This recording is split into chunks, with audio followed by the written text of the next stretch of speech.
Армысыздар қазақ елі, қайырлы күн. Бүгін 26 қазан. Қазір мен бір видеолар салам, сол жерде көресіздер.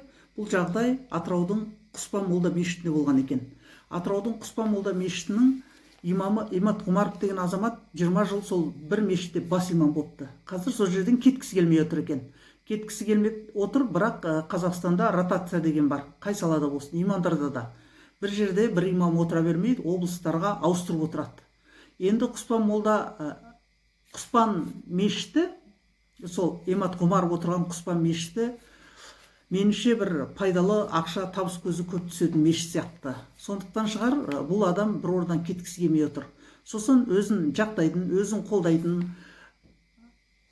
Атыраудағы ірі олигархтардың бірі, сол Имат Құмаровты қолдайтын ірі олигархтың бірі Махмуд Мералиев видеоға түсіріп апты да, өзі видеоға түсірген екен де, бұл видеода ашық мемлекетке қарсы, былайша айтқанда қазуат жариялап отырған секілді үндеу жариялап отыр. Қызы-қызымен сондай сөз айтқан, бірақ артынан бұл видеоны алып тастапты, бірақ журналистер видеоны көшіріп алған екен. Қазір өздеріңіз көресіздер. Бұл жерде Имат Құмаров айтады да, сен сонда елге қызмет етесің бе, муфтиятқа қызмет етесің бе, әлде Аллаға қызмет етесің бе дейді. Енді имамның сөзі дұрыс, имам айтты да, мен Аллаға да, бірақ елге де қызмет етеміз ғой, елге де қызмет етуіміз керек деп отыр.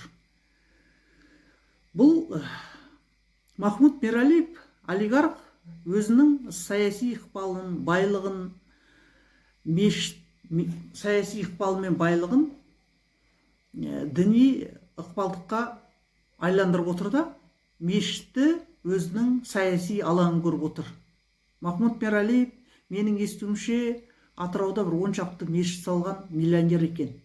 Егер бұлар ашықтан ашық имамдарға келіп осылай мемлекетке қарсы үндеу жариялайтын болса, сен Аллаға бағынасың ба, муфтиятқа бағынасың ба деген үндеу жариялайтын болса, ертең бұлар бір нәрсе мемлекеттің конституциясында өздерін ұнамайтын жақтар болса, мемлекетке қарсы қазуат жариялаудан тайынбайды. Егер бұл Махмуд Мералиевтің туысы ертең әскерге барып, әскерде намаз оқыса, командир оқымайсың деп тыйым салатын болса, менің туысыма Аллаға қызмет етіп жатқан тыйым салды намаз оқуға деп, бұлар мемлекетке қарсы шығудан тайынбайды. Өйткені Махмуд Мералиевтің сол Атырау аймағында 10 шақты өзінің салдырған мешіті бар екен. Бұл миллионердің артында Иманғали Тасмағамбетов секілді саясатта беделі бар адамдар тұр. Сондықтан бұл біздің конституциямызға да қауіп, елімізге де қауіп, болашағымызға да қауіп.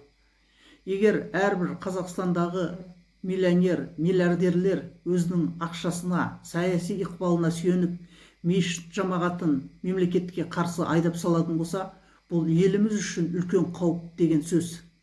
Бұл жай адам емес, бір қарапайым қатарда жүрген ірі миллионер, тіпті миллиардерге жетіңкірейтін ықпалды олигархтардың бірі. Артында білдей Иманғали Тасмағамбетов тұр, Иманғали Тасмағамбетовтың артында білдей Ресей деген мемлекет тұр.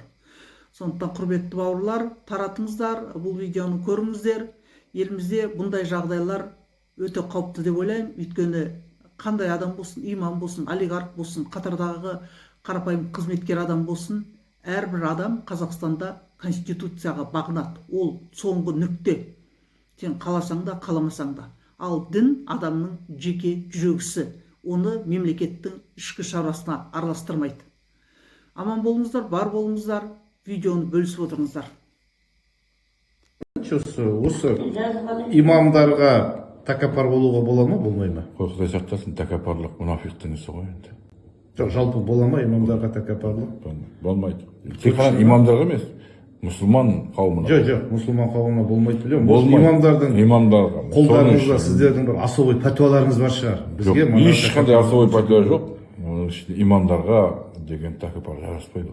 Ал онда Назарбаев мен Нұрымды неге жұмыстан қуып шықтыңдар, тырқыратып соңайтшы ма? Оған мен еш нәрсе айта алмаймын. Сен неге қуып шықты, сен де айтып отырсың ғой, мен жұмыстан қуып шықтым. Қуып шыққан жоқ енді. Ротация дейтін нәрсе. Құрсын осы жерде жүрген жоқсың ба? Ротация дейтін нәрсе ғой. Қайда ротация? Сендер не? Аллаға қызмет етесіңдер ме, әлде мемлекетке қызмет етесіңдер? Ротация қайдағы ротация? Аллаға қызмет қыламыз, жерге де қызмет Мешітте қыламыз. деген менің ана оқыған кітаптарым бойынша өлгенше тұрады имам деген. Келеді, сол жерде өледі. Сол мешітте жаназа шығып кету керек дейді. Әлде ана исторический кітаптар ата бабаларымыз жазып кеткен өтірік пе? Ол жөнінде ештеңе айтылмаймын енді.